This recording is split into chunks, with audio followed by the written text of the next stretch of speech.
নমস্কার।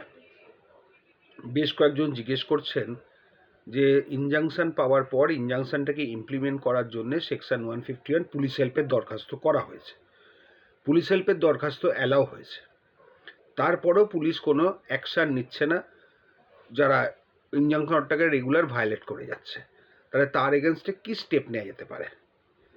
দেখুন, পুলিশ যদি না করে, কোর্টের অর্ডার যদি না মানে, তাহলে পুলিশের এগেনস্টে আপনি কন্টেম্প করতে পারেন ওই কোর্টেই, কিন্তু সেটা অতটা ফ্রুটফুল হবে না।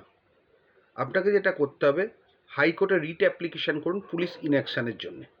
কারণ সেখানে দেবেন সিভিল কোর্টে মামলা পেন্ডিং আছে, সিভিল কোর্টে মামলা পেন্ডিং আছে, ইনজাংশনও পেয়েছেন, ইনজাংশনটা যাতে ভায়োলেট না হয় তার জন্যে পুলিশ হেল্পের দরখাস্ত করেছেন, পুলিশ হেল্পের অর্ডারও হয়েছে, কিন্তু পুলিশ তা সত্ত্বেও কোনো কাজ করছেন না।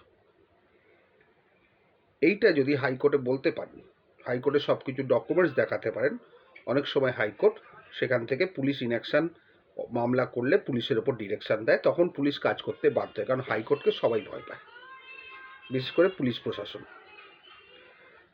এইটা করলে হবে। তবে অনেক সময় জজেরা বলেন না, এটা সিভিল ম্যাটার, সিভিল কোর্টে করুন, সেটা পরের ব্যাপার। কিন্তু প্রাইমা ফেসি আপনি পুলিশের এগেনস্টে কন্টেম না করে পুলিশ ইনঅ্যাকশানের করুন, যাতে কাজের কাজ হবে। না হলে কিন্তু প্রবলেম আছে। শুধু পুলিশের এগেনস্টে কন্টেম্প করলে হবে, কিন্তু দেরি হয়ে যাবে, ততক্ষণে যা হওয়ার হয়ে যাবে। আশা করি বুঝতে পারলেন। ভালো থাকবেন।